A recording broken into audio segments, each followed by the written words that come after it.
ጌታ የተመሰገነ ይሁን። ሃሌሉያ። እግዚአብሔር የእምነት ሰዎችን አያሳጣን።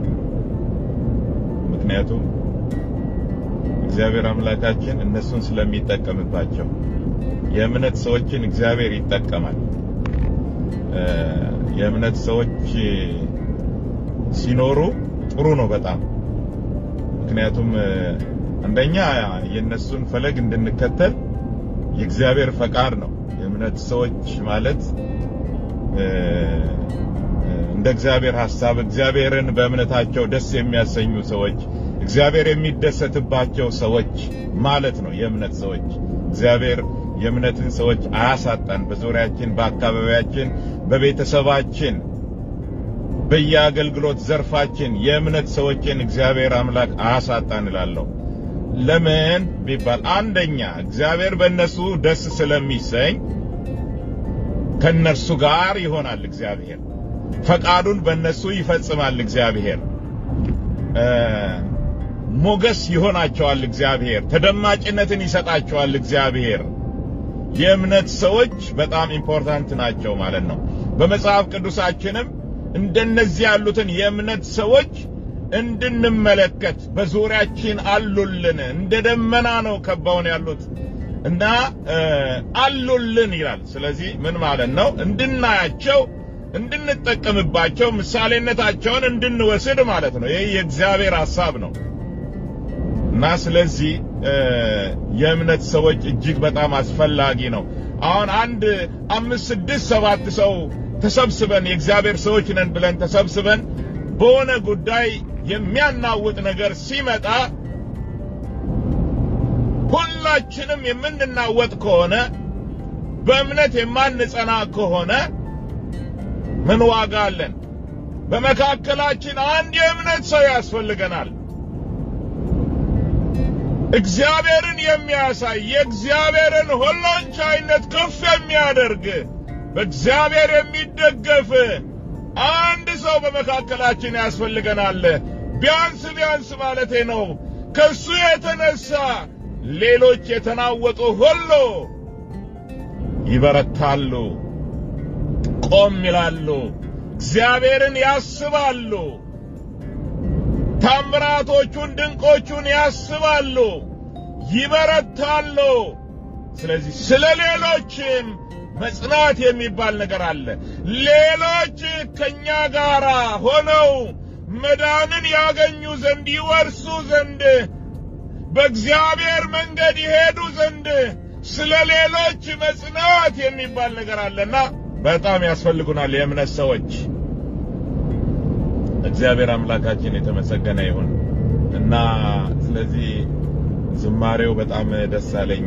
ምክንያቱም የሰዎችን እምነት ኢሊቬት የሚያደርግ ዝማሬ ነው እና በአብዛኛው ደግሞ የድሮ አገልጋዮች ስለሆኑ ብዙ ችግር የለባቸውም። በእምነታቸው የተመሰከረላቸው ናቸው የሚያወሩት። ስለዚህ ነገ ስለሚጠፋው ቁሳቁስ አይደለም እና ስለ ሕይወት ነው፣ በቅድስና ስለመኖር ነው፣ እግዚአብሔርን አምኖ በሕይወት ስለመኖር ነው የሚያወሩትና እግዚአብሔር አምላክ የተመሰገነ ይሁን እና እንደነዚህ አይነት ሰዎች ይብዙልን እላለሁኝ። እንደነዚህ አይነት ሰዎች ይብዙልን። የእምነት ሰዎች ግን የእምነት ሰዎች ሲባል ከእግዚአብሔር ሐሳብ ውጪ የሆነን ነገር የሥጋችንን ምኞት ለማስፈጸም ወይም ደግሞ እንዲፈጸምልን የሥጋ ሥራ እንዲፈጸምልን የሥጋ ምኞት ግደሉ የተባልነው እንዲፈጸምልን ለሥጋ ምኞታችን ሳንሞት ለሱ ይፈጸምልናል፣ እግዚአብሔር ያስፈጽምልናል ብለን ክሌሚት የምንለው እምነት እሱ ፉርሽ ነው። እሱ ዋጋ የሌለው ነው። እሱ ተራ ውራጅ የሆነ ነገር ነው። አይጠቅምም እሱ እና እምነት ሲባል የተካከለ እምነት ከሐዋርያቶች ጋር በሐዋርያትና በነቢያት መሰረት ላይ እርሱም በክርስቶስ ትምህርት ላይ የተመሰረተ እምነት እርሱ ማለቴ ነው። ከሐዋርያቶች ጋር የተካከለ እምነት ማለት ነው። ትክክለኛ እምነት እሱ ሲኖር በጣም ይገርማል። በጣም እግዚአብሔርን መታዘዝ ራሱ አይቸግርም። በጣም የሚገርም ነገር ነው።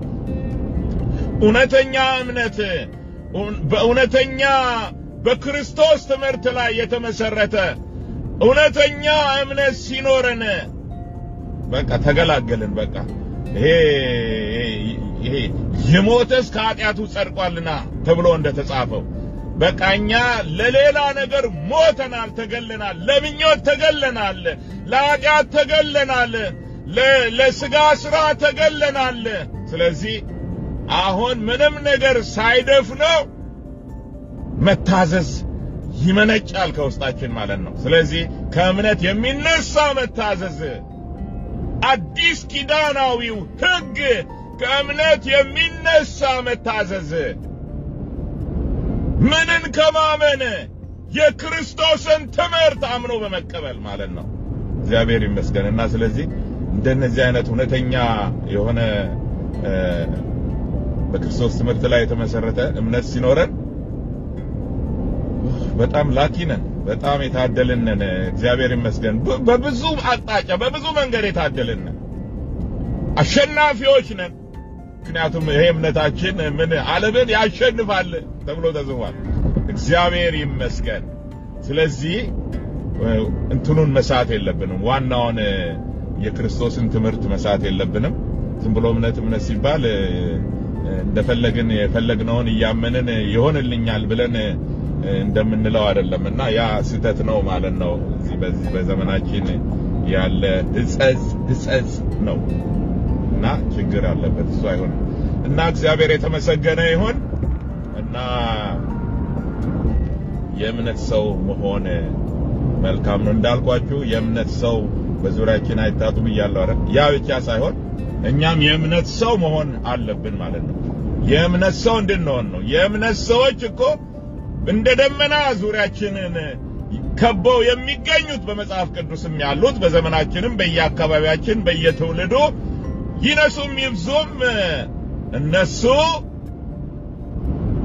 እኛም በእምነታችን እንድናድግና የእምነት ሰዎች እንድንሆን ነው፣ ሌላ ነገር አይደለም። ስለዚህ ይሄ ነገር እጅግ በጣም ወሳኝ ነው። እግዚአብሔር የተመሰገነ ይሁን። ታንክ ዩ ሶ ማች። አመሰግናለሁ። እንግዲህ ጨርሻለሁኝ። መልእክቴን አጭር ናት መልእክቴ፣ ጨርሻለሁ። እግዚአብሔር ይመስገን።